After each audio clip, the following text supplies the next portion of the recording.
Another exciting episode of the Andre the Beast Creighton Show. Man, I am happy today. The reason why, because I love young people, and not just young people, but young people with a drive to make a difference in not only themselves, but the community, and also, more importantly, understanding the importance of generational wealth. In studio today, we have a young lady that's definitely doing that. I like to call her resilient. She really thought of that word, but I'm going to use it today, resilience.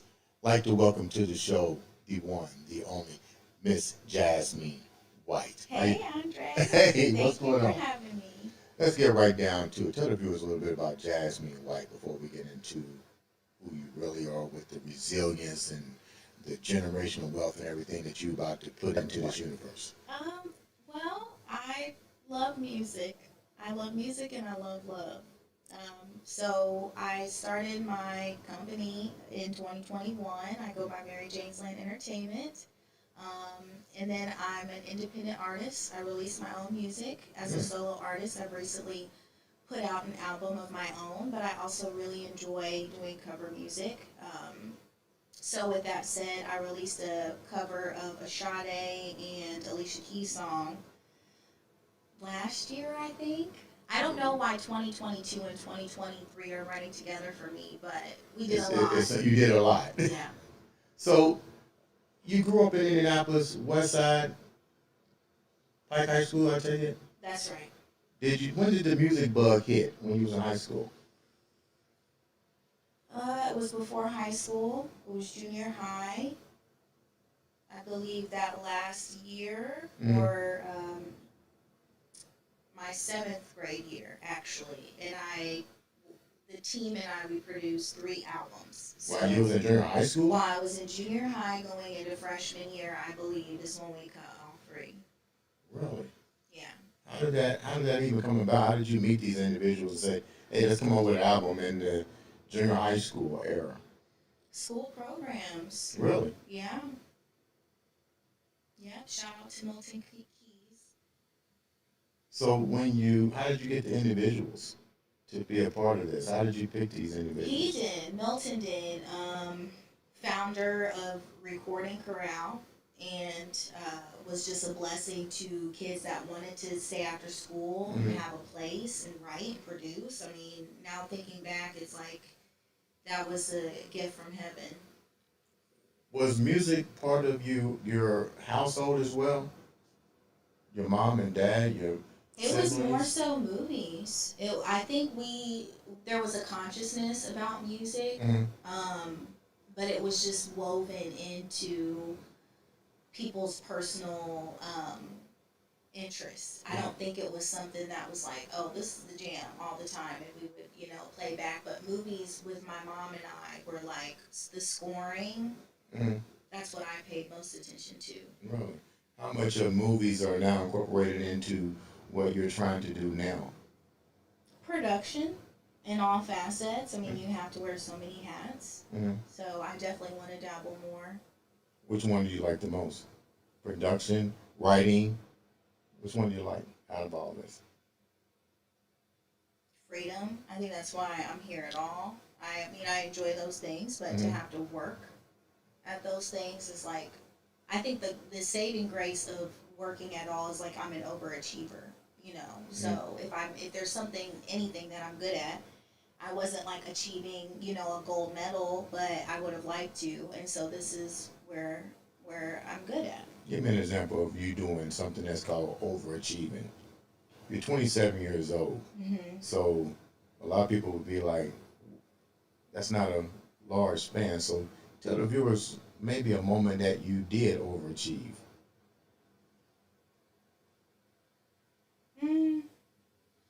I mean, I think I'm killing it right now. I think 2023 is like I'm killing it a little bit. And so that was because I was very much like putting the pressure on myself when people were trying to talk me down that I was surrounded by. I think if I was in a different environment, I wouldn't feel like I was really doing slam dunking it. But right now we're starting to make an income. We're starting to be able to file, that we're making an income and making a difference. And I can't get enough of that.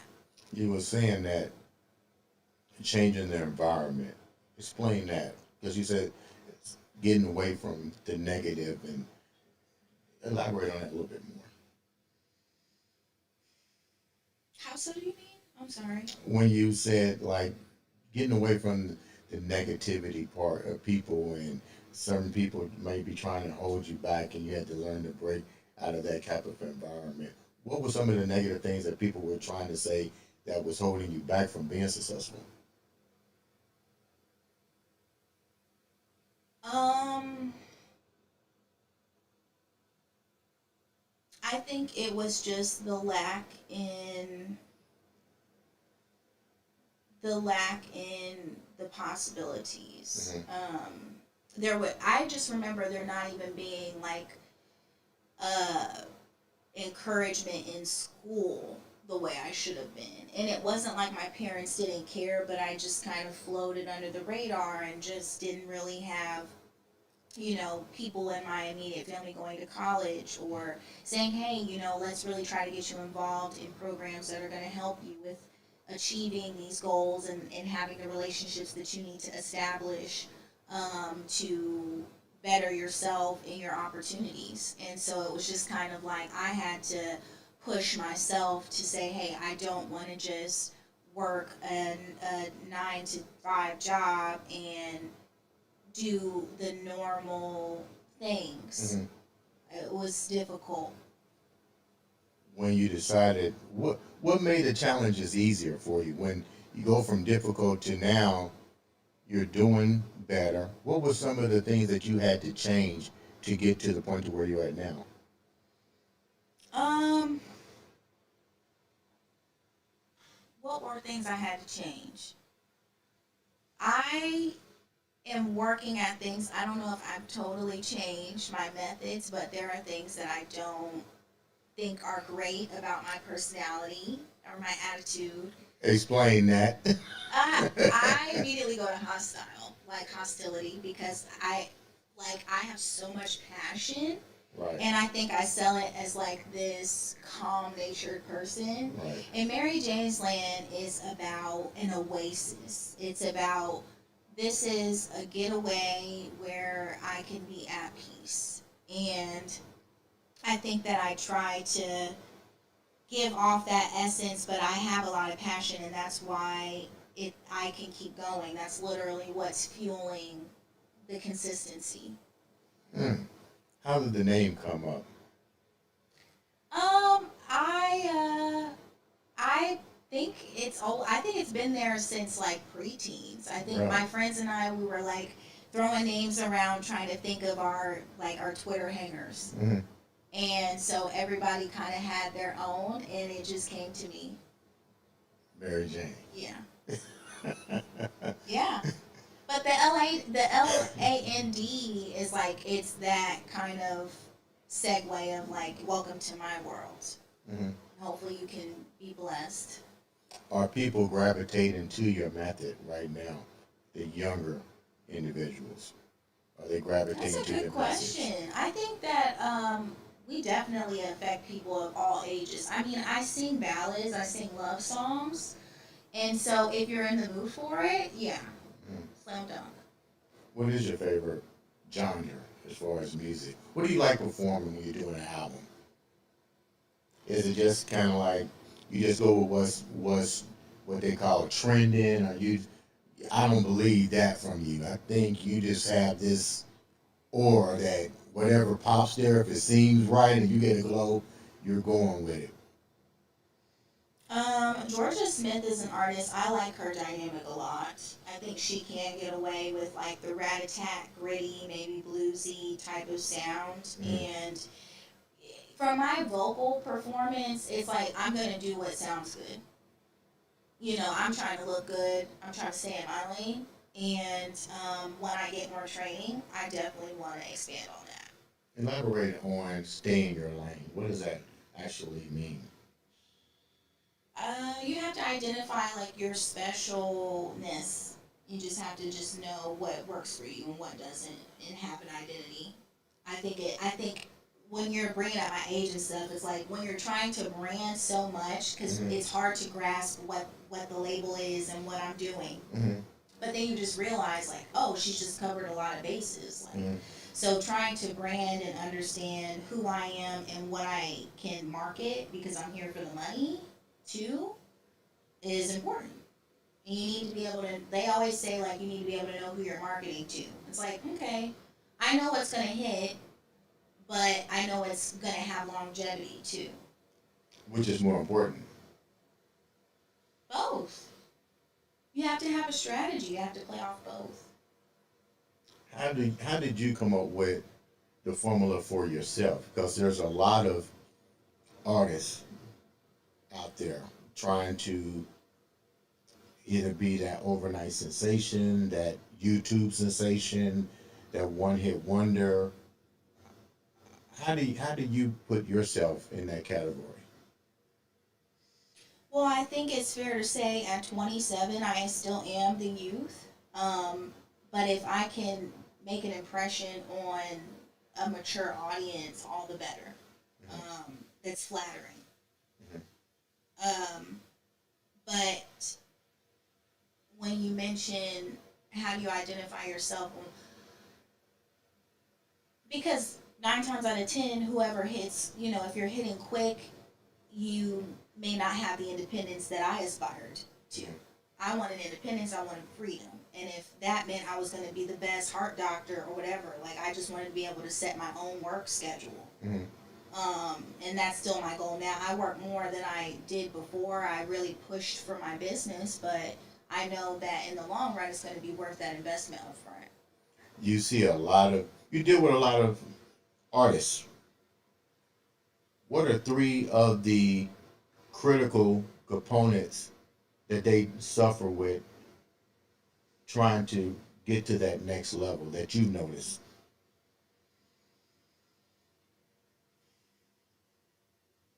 Probably individuality, uh, independence, and faith. Because sometimes we think we know what we want until we actually get there. And as much as I like just getting on stage and singing, or getting in the studio and singing, that I enjoy being a boss too. I enjoy, being behind the camera. Um, so you can show up and get a lot of thrills out, get stimulated and learn. There's a lot of benefit to that, to having variety in your career and in your experiences. And if you're spending a lot of time working, you're not going to be able to experience that. So yeah, I would say individuality, faith, and what did I say? Independence. Mm-hmm. Yep. Because sometimes, like, you can sign up. Like, I'm even nervous now at that point where it's like, if I did get the opportunity to get signed or whatever, Mm-hmm. that it could be a 3-year contract or something, and still within that contract, there's an underlying message saying, "Oh, you have to work with these people, or you have to do this, or you have to do that." Like, that's when my hands are tied and I'm up against the wall, and I need that control in my life. What do you tell a young artist when you say you need to control your narrative, your story, your music? And we're dealing with now young artists that are signed to different individuals, different companies, and they pretty much give those creativity and those rights away. What's your take on that? Where they can't really control the driver's seat as much as they want to control it. Unless you're already in the business, you most likely will have to wait. You'll most likely have to wait, because, like any business, and that's what it is, this is a business. Like any business, you'll have to invest in yourself. That takes time. If you don't have a trust fund, if you don't have good credit and you can't take a loan to go towards your business, and you don't have, like, a priority over what do we make a year versus what do we make, upfront cash and things like this, you can't see that far. You don't have the foresight that's necessary to start a business. You don't have business starting a business. So don't sign. I mean, you've got friends, you've got schooling, where you can put less on the line and still look at it as an investment instead of signing. I know that there's a lot of relationships you can make up front, but I just feel like I'm not, even at 27, with as much as I've done, I'm not wise enough, and I don't even know if like the lawyers in this town are capable of reading over a contract and knowing that like, yeah, the first 3 years are going to go my way, but then the rest of my life is going to be controlled. Like that's a very scary situation to be in. So I recently did another interview with Brothers Pride. What? Oh gosh, I'm totally butchering their name, but Brother Guys podcast. They were like, "Would you sign?" I'm like, I just don't think I even need to. Like, as long as I'm smart with my numbers and my business, I don't see why I can't fund it. I just don't. What was the reasons that made you decide to actually do your own labeling, your own productions, and so forth? I mean, because you saw all the chaos and the pandemonium that you said, enough is enough. I'm 27, I'm going to do it on my own. What was your reason for just doing your own?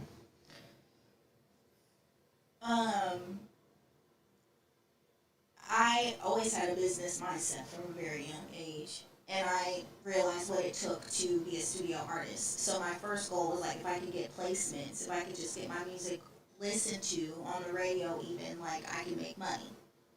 But like I said, if I could have been a heart surgeon, if I could have been, a wise woman with all of these gifts, I would have like gone into that and just killed it. But this is what I feel like I'm good at and it's working.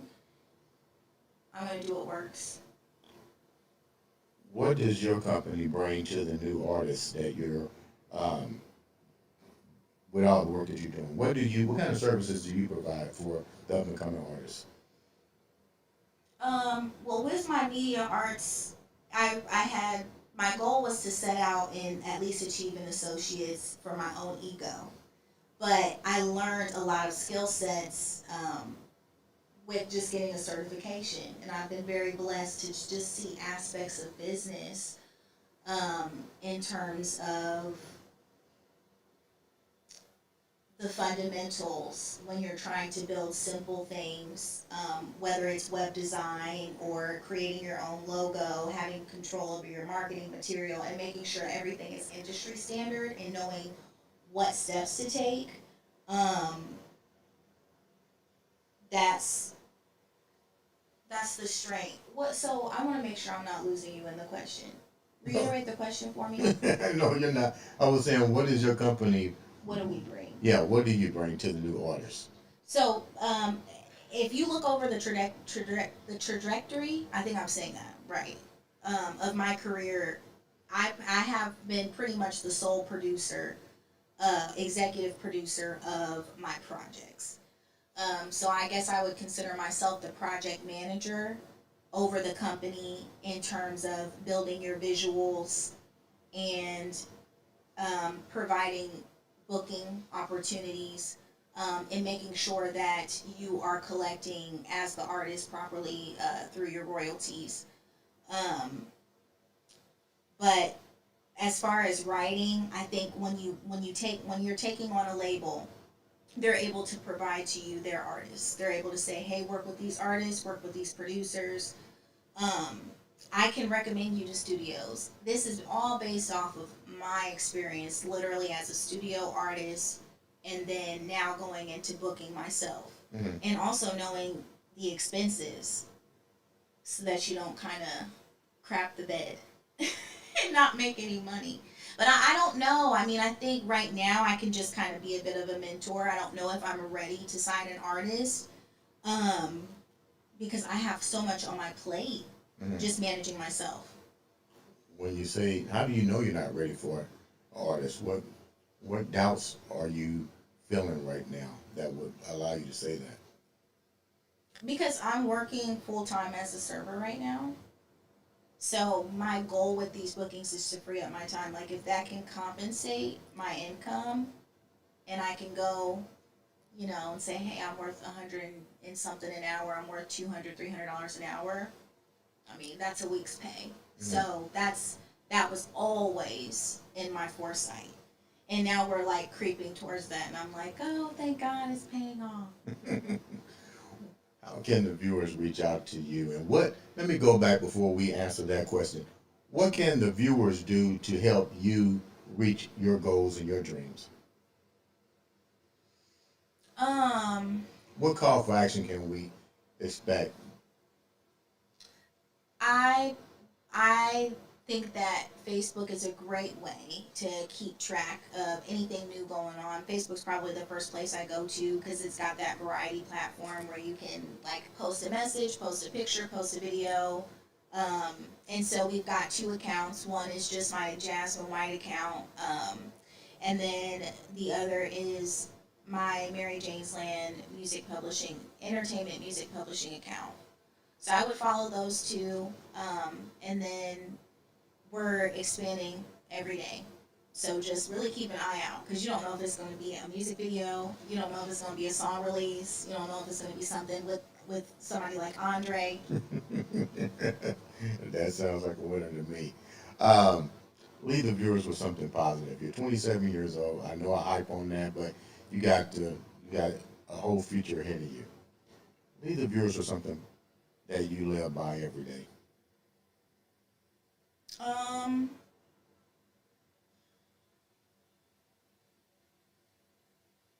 Advocate for your financial literacy. Identify your spiritual gifts, and I hope that brings purpose to your life. Ladies and gentlemen, this has been another exciting episode of the Andre the Beast Creighton Show.